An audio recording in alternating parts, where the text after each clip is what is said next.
আসসালামু আলাইকুম সম্মানিত ভিউয়ার্স, আশা করি সবাই ভালো আছেন। আজকে আমি এসেছি বগুড়ার বাণিজ্য মেলায়।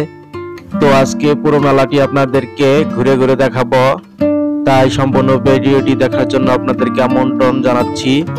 চলুন কথা না বলে এবার মেলাটি ঘুরে ঘুরে দেখা যাক কি কি আছে এই মেলায়।